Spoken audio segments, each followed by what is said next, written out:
Good morning, everyone, and welcome to episode 9 of Java with Jesus. It's Saturday right now, Saturday morning as I'm recording this. So I hope you all had a good end of your work week. The weekend starts today. I hope you have some fun plans this weekend planned, that you get outside a little bit, maybe spend time in the sun, do something fun.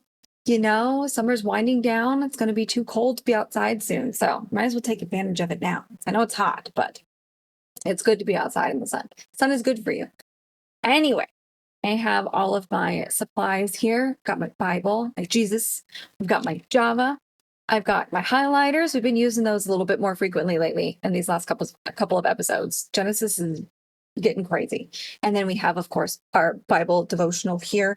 This book specifically is linked in the description. I just got on Amazon, and yeah, everything else you can pretty much find at any bookstore or Christian bookstore or thrift store. I mean, Walmart sells Bibles and highlighters, so you can go there if you want, wherever. But this book specifically is linked down below if you are interested. Today's chapters will be Genesis 24 through 28. 4 chapters today. It's going to be a long one. So we're just going to dive right into it. Episode 9. Have you ever let a salesperson talk you into a dumb purchase? Have you ever given away a valuable possession and later wished you hadn't? Looking back on those experiences, you probably realize that you made the decision under pressure. In such moments of weakness, it's easy to make a decision that we later regret. Similarly, sudden crises test our convictions. Just ask Esau. In this reading, Isaac grows up and gets married. Soon thereafter, he and his wife Rebekah have twins, Esau and Jacob. God had told Abraham that he would become a great nation, and here we see the promise continuing to unfold. But the age-old stain of sin remains. Within this chosen family of 4 are one short-sighted hothead and 2 skilled liars. Keep your eye on Esau's moment of weakness. There are many lessons in this passage about being a servant, working hard, seeking God's guidance, staying faithful to our tasks, and resisting the temptation to scheme. Oh, this is going to be a good one. 4 chapters, so it's going to be a long one today. All right, so just a reminder, episode 9, today's chapters are chapter 24, 1 through 28, 9. 28, 9. Genesis 24. Now Abraham was old, advanced in age, and the Lord had blessed Abraham in every way. Abraham said to his servant, the oldest of his household, who had charge of all that he owned, please place your hand under my thigh, and I will make you swear by the Lord, the God of heaven and of the earth, that you shall not take a wife for my son from the daughters of the Canaanites among whom I live. But you will go to my country and to my relatives and take a wife for my son Isaac. The servant said to him, suppose the woman is not willing to follow me to this land. Should I take your son back to the land from where you came? Then Abraham said to him, beware that you do not take my son back there. The Lord, the God of heaven, who took me from my father's house and from the land of my birth, and who spoke to me and who swore to me, saying, to your descendants I will give this land. He will send his angel before you, and you will take a wife for my son from there. But if the woman is not willing to follow you, then you will be free from this my oath. Only do not take my son back there. So the servant placed his hand under the thigh of Abraham his master, and swore to him concerning this matter. Then the servant took 10 camels from the camels of his master, and set out with a variety of good things of his master's in his hand, and he arose and went to Mesopotamia, the city of Nahor. He made the camels kneel down outside the city by the well of water at the evening time, the time when the women go out to draw water. He said, O Lord, the God of my master Abraham, please grant me success today, and show loving kindness to my master Abraham. Behold, I am standing by the spring, and the daughters of the men of the city are coming out to draw water. Now may it be that the girl to whom I say, please let down your jar so that I may drink, and who answers, drink, and I will water your camels also. May she be the one whom you have appointed for your servant Isaac. And by this I will know that you have shown loving kindness to my master. Before he had finished speaking, behold, Rebekah, who was born to Bethuel, the son of Milcah, the wife of Abraham's brother Nahor, had come out with her jar on her shoulder. The girl was very beautiful, a virgin, and no man had relations with her. And she went down to the spring and filled her jar and came up. Then the servant ran to meet her and said, please let me drink a little water from your jar. She said, "Drink, my lord," and she quickly lowered her jar to her hand and gave him a drink. Now when she had finished giving him a drink, she said, "I will draw also for your camels until they have finished drinking." So she quickly emptied her jar into the trough and ran back to the well to draw, she drew for all his camels. Meanwhile, the man was gazing at her in silence to know whether the Lord had made his journey successful or not. When the camels had finished drinking, the man took a gold ring weighing a half shekel and 2 bracelets for her wrists, weighing 10 shekels in gold, and said, "Whose daughter are you? Please tell me, is there room for us to lodge in your father's house?" She said to him, "I am the daughter of Bethuel, the son of Milcah, whom she bore to Nahor." Again she said to him, "We have plenty of both straw and feed and room to lodge in." Then the man bowed and worshipped the Lord. He said, "Blessed be the Lord, the God of my master Abraham, who has not forsaken his loving kindness and his truth toward my master. As for me, the Lord has guided me in the way to the house of my master's brothers." Then the girl ran and told her mother's household about these things. Now Rebekah had a brother whose name was Laban, and Laban ran outside to the man at the spring. When he saw the ring and the bracelets on his sister's wrists, and when he heard the words of Rebekah his sister saying, "This is what the man said to me," he went to the man, and behold, he was standing by the camels at the spring. And he said, "Come in, blessed of the Lord. Why do you stand outside, since I have prepared the house and a place for the camels?" So the man entered the house. Then Laban unloaded the camels, and he gave straw and feed to the camels, and water to wash his feet and the feet of the men who were with him. But when food was set before him to eat, he said, "I will not eat until I have told my business." And he said, "Speak on." So he said, "I am Abraham's servant. The Lord has greatly blessed my master, so that he has become rich, and he has given him flocks and herds, and silver and gold, and servants and maids, and camels and donkeys. Now Sarah, my master's wife, bore a son to my master in her old age, and he has given him all that he has. My master made me swear, saying, 'You shall not take a wife for my son from the daughters of the Canaanites in whose land I live, but you shall go to my father's house and to my relatives and take a wife for my son.' I said to my master, 'Suppose the woman does not follow me?' He said to me, 'The Lord, before whom I have walked, will send his angel with you to make your journey successful, and you will take a wife for my son from my relatives and from my father's house. Then you will be free from my oath when you come to my relatives, and if they do not give her to you, you will be free from my oath.' So I came today to the spring and said, 'O Lord, the God of my master Abraham, if now you will make my journey on which I go successful. Behold, I am standing by the spring, and may it be that the maiden who comes out to draw, and to whom I say, "Please let me drink a little water from your jar," and she will say to me, "You drink, and I will draw for your camels also." Let her be the woman whom the Lord has appointed for my master's son." Before I had finished speaking within my heart, behold, Rebekah came out with her jar on her shoulder and went down to the spring and drew, and I said to her, "Please let me drink." She quickly lowered her jar from her shoulder and said, "Drink, and I will water your camels also." And so I drank, and she watered the camels also. Then I asked her, "Whose daughter are you?" And she said, "The daughter of Bethuel, Nahor's son, whom Milcah bore to him." And I put the ring on her nose and the bracelets on her wrists. And I bowed low and worshipped the Lord and blessed the Lord, the God of my master Abraham, who had guided me in the right way to take the daughter of my master's kinsman for his son. So now, if you are going to deal kindly and truly with my master, tell me, and if not, let me know, that I may turn to the right hand or the left." Then Laban and Bethuel replied, "The matter comes from the Lord, so we cannot speak to you bad or good. Here is Rebekah before you. Take her and go, and let her be the wife of your master's son, as the Lord has spoken." When Abraham's servant heard their words, he bowed himself to the ground before the Lord. The servant brought out articles of silver and articles of gold and garments and gave them to Rebekah. He also gave precious things to her brother and to her mother. Then he and the men who were with him ate and drank and spent the night. When they arose in the morning, he said, "Send me away to my master." But her brother and her mother said, "Let the girl stay with us a few days. Say 10. Afterward, she may go." He said to them, "Do not delay me, since the Lord has prospered my way. Send me away that I may go to my master." And they said, "We will call the girl and consult her wishes." Then they called Rebekah and said to her, "Will you go with this man?" And she said, "I will go." Thus they sent away their sister Rebekah and her nurse with Abraham's servant and his men. They blessed Rebekah and said to her, "May you, our sister, become thousands of 10,000s, and may your descendants possess the gate of those who hate them."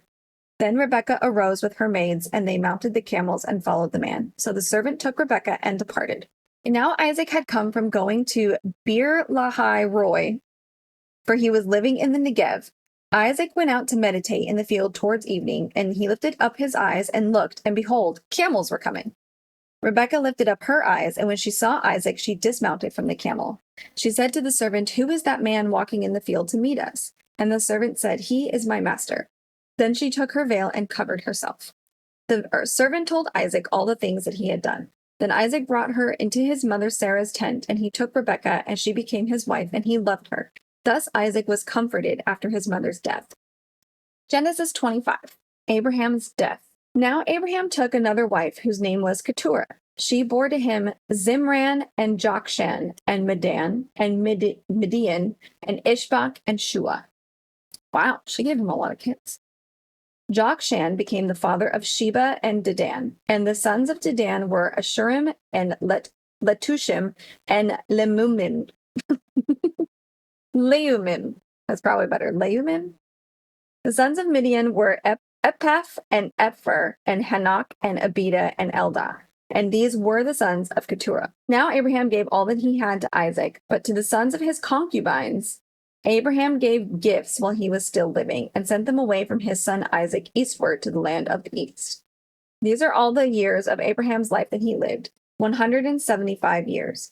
Abraham breathed his last and died in a ripe old age, an old man and satisfied with life, and he was gathered to his people. Then his sons Isaac and Ishmael buried him in the cave of Machpelah in the field of Ephron, the son of Zohar the Hittite, facing Mamre, the field which Abraham purchased from the sons of Heth. There Abraham was buried with Sarah his wife. It came about after the death of Abraham that God blessed his son Isaac, and Isaac lived by Bir Laharoi.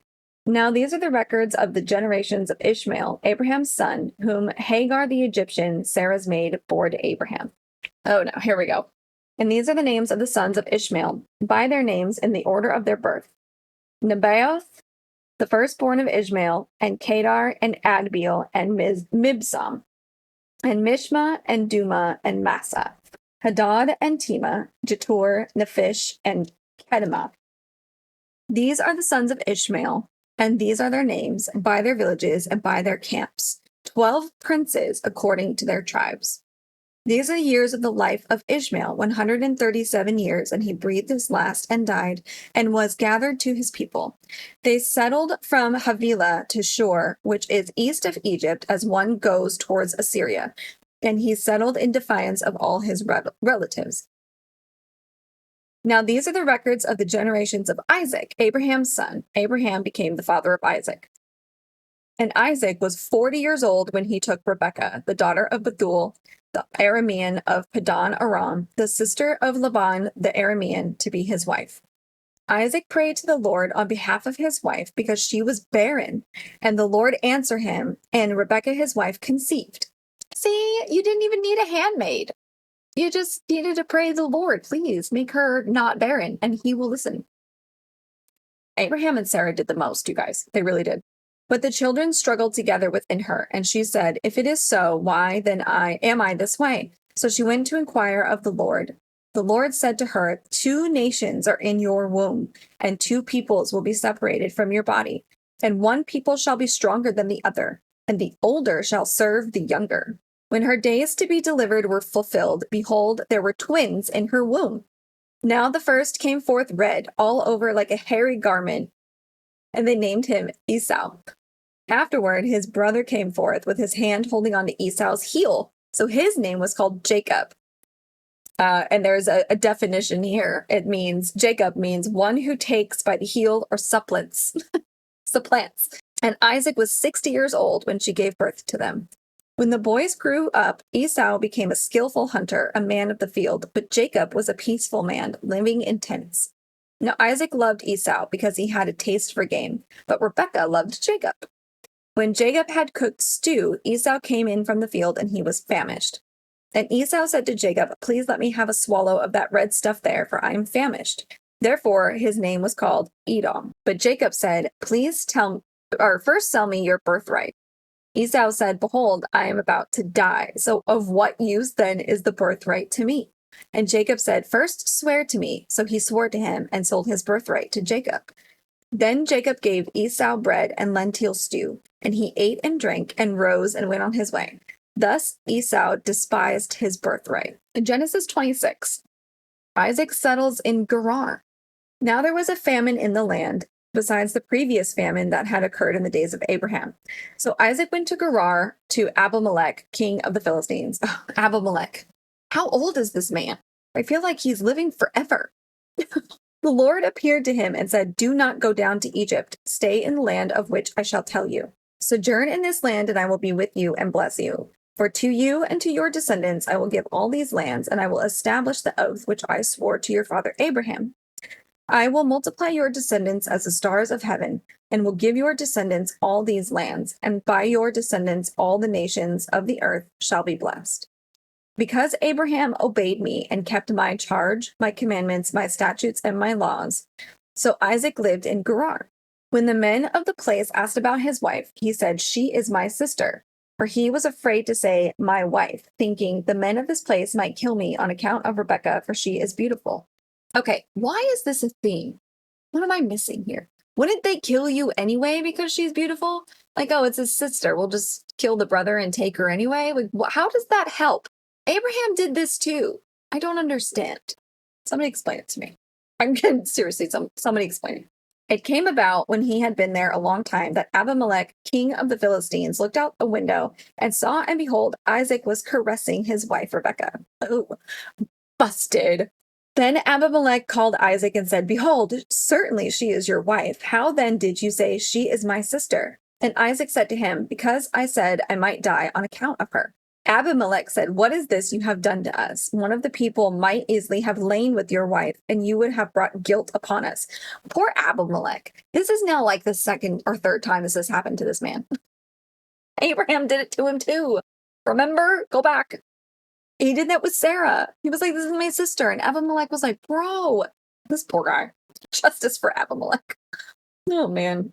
So Abimelech charged all the people, saying, "He who touches this man or his wife will surely be put to death." I mean, desperate times. I get it. Now Isaac sowed in that land and reaped in the same year 100-fold, and the Lord blessed him. And the man became rich and continued to grow richer until he became very wealthy. For he had possessions of flocks and herds and a great household, so that the Philistines envied him. Now all the wells which his father's servants had dug in the days of Abraham, his father, the Philistines stopped up by filling them with earth. Then Abimelech said to Isaac, "Go away from us, for you are too powerful for us." Abimelech has had enough of the Abraham family tree's bullcrap at this point, honestly. And Isaac departed from there and camped in the valley of Gerar and settled there. Then Isaac dug again the wells of water which had been dug in the days of his father Abraham, for the Philistines had stopped them up after the death of Abraham, and he gave them the same names which his father had given them. But when Isaac's servants dug in the valley and found there a well of flowing water, the herdsmen of Gerar quarreled with the herdsmen of Isaac, saying, "The water is ours." So he named the well Esek, because they contended with him. Then they dug another well, and they quarreled over it too, so he named it Sitnah. He moved away from there and dug another well, and they did not quarrel over it, so he named it Rehoboth. For he said, "At last the Lord has made room for us, and we will be fruitful in the land." Then he went up from there to Beersheba. The Lord appeared to him the same night and said, "I am the God of your father Abraham. Do not fear, for I am with you." There's our first "do not fear." There it is. Hold on, I gotta highlight that. Hang on. Okay, highlighted. Do not fear. That's our one of very many. That phrase, and then it changes, to be not afraid, but it's the same phrase. "I will bless you and multiply your descendants for the sake of my servant Abraham." So he built an altar there and called upon the name of the Lord and pitched his tent there, and there Isaac's servants dug a well. Then Abimelech came to him from Gerar with his advisor Ahuzath and Phicol, the commander of his army. Phicol, you almost got me, Phicol. Phicol, what a weird Phicol.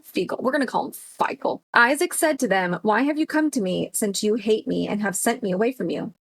For real.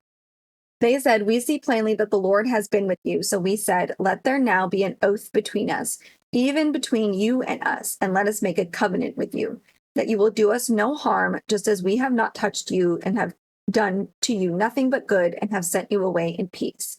You are now the blessed of the Lord. Then he made them a feast, and they ate and drank. In the morning they arose early and exchanged oaths. Then Isaac sent them away, and they departed from him in peace.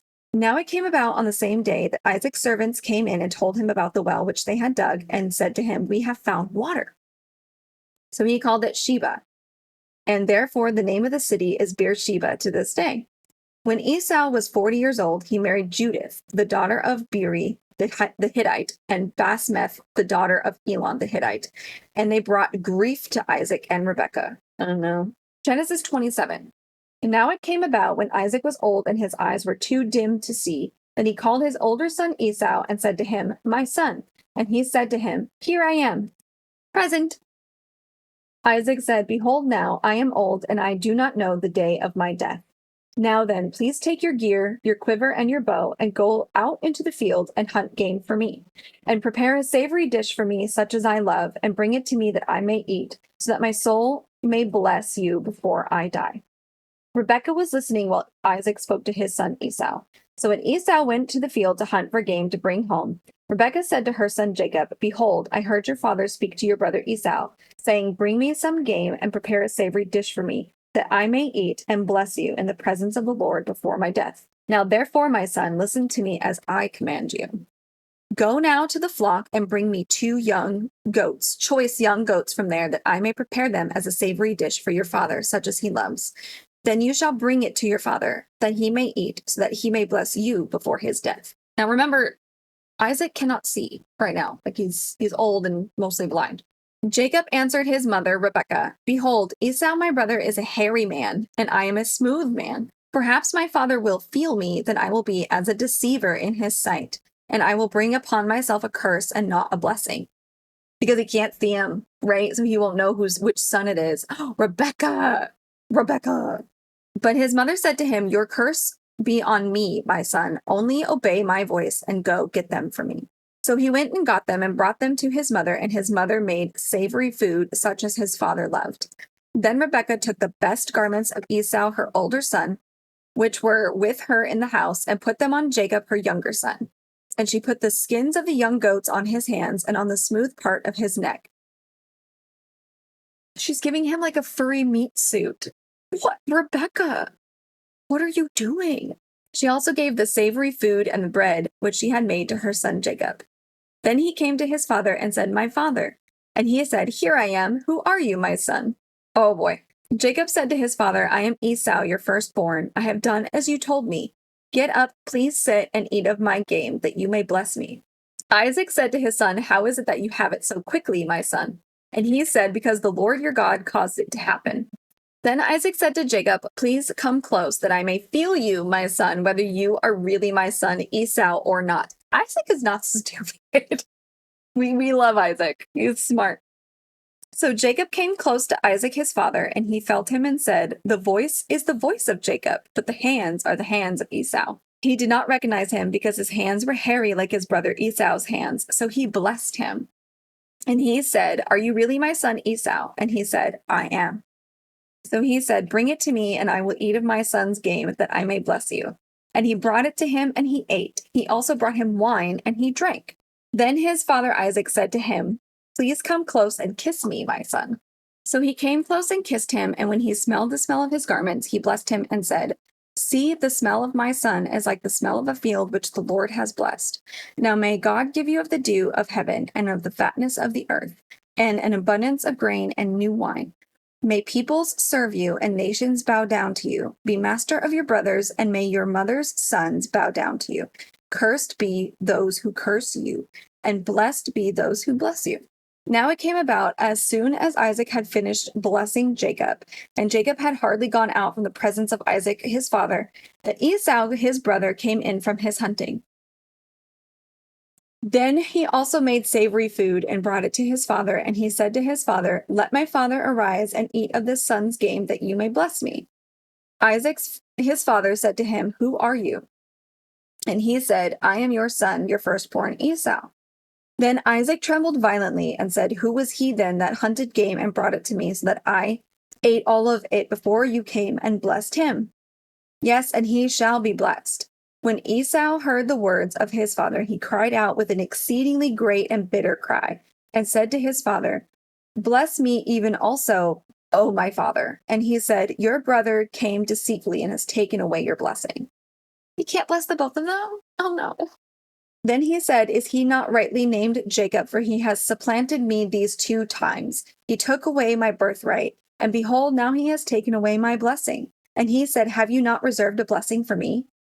Jacob, you sneaky little turd. Although it was really your mom, so, lessons learned there. But Isaac replied to Esau, Behold, I have made him your master, and all his relatives I have given to him as servants, and with grain and new wine I have sustained him. Now as for you then, what can I do, my son? Esau said to his father, Do you have only one blessing, my father? Bless me, even me also, O my father. So Esau lifted his voice and wept. Then Isaac his father answered and said to him, Behold, away from the fertility of the earth shall be your dwelling, and away from the dew of heaven from above. By your sword you shall live, and your brother you shall serve.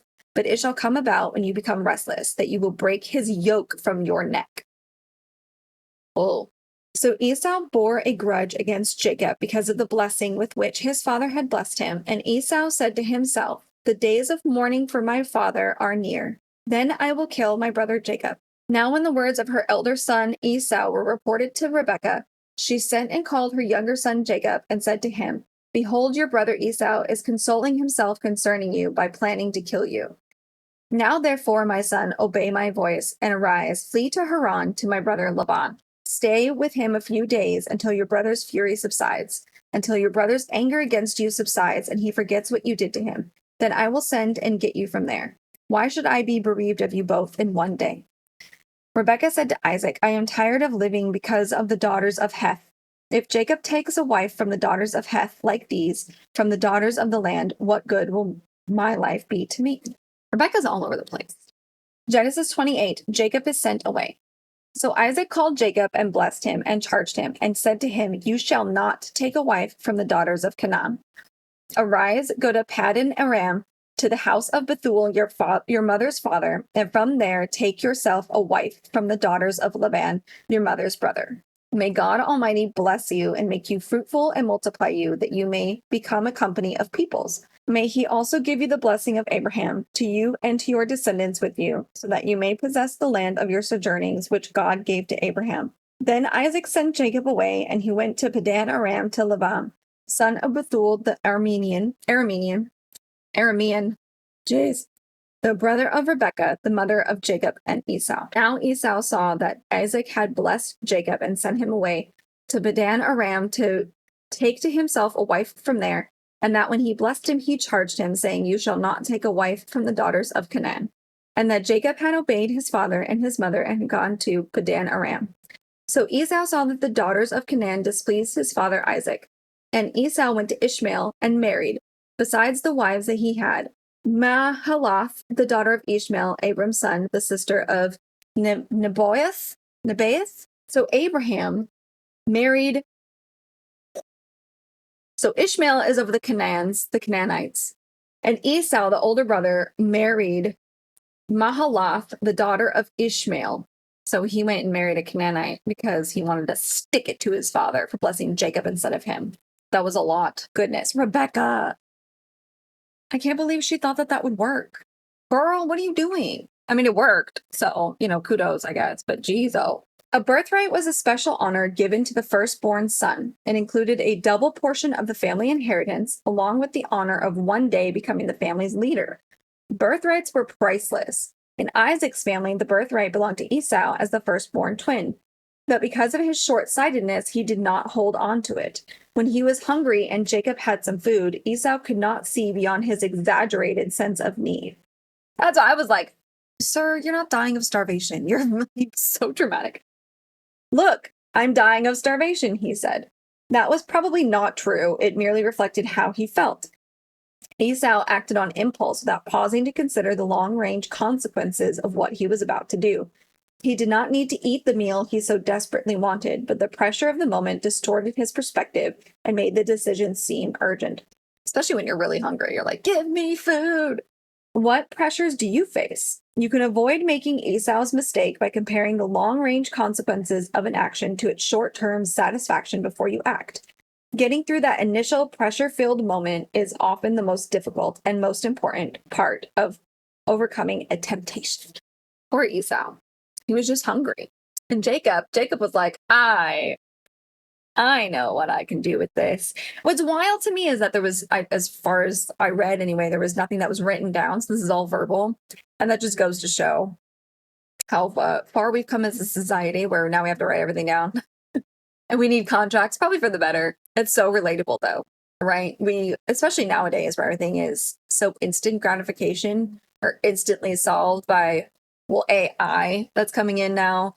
And a bunch of other things, you just have to quickly look up the answer or push a button and it's fixed, or push a button and you just buy a new one, and everything like that. So taking a step back and not giving in to the temptation of the day, that is something hard that we all struggle with. That's for sure. This was a really good one. You have to kind of get through the pressures. Don't give in to the peer pressure, right? Don't give in. I mean, we all do it. Glass houses again, friends. We've all done it, okay? Anyway, that's episode 9. Genesis is... I've said this once, I'll say it a bunch of times until we're into the next book of the Bible. It blows my mind. Genesis is just insane. There's a lot that happens in Genesis. A lot of lessons to be learned in Genesis. And it'll be interesting to see what we learn in Genesis that Jesus later on in the New Testament holds on to or changes, things like that, right? It's going to be so nice because I've never read the Old Testament before. This is my first time reading this as well as some of you, I'm sure, that we are going to go through this together. And it'll be really cool to see how it all ties in to the New Testament and to Jesus, because I'm sure it does. We've already heard of Moses, and we still got some time. It was 400 years before that. So crazy. Thank you guys so much for hanging out with me again. I appreciate it. That's episode 9. Dear God, I know that we are always being tempted and pressured to buy the new thing, participate in this, make a decision quickly without thinking of the consequences because of XYZ reason. All of the pressures of the world are on us at all times. And I just pray, God, that you are with us in those moments and you can help us have a moment to step back and really look at what it is that we are being asked of or what decisions we need to make, and make sure that we're not doing something harsh or rash, having a rash reaction to the situation at hand. God, I just thank you that you help us keep a level head in these moments, and that you help us make the most of the decisions, the best decision that we could make in that moment, that also aligns with your will for us. In Jesus' name, amen. And I will see you all tomorrow for episode 10. Have a good Saturday. Be safe out there.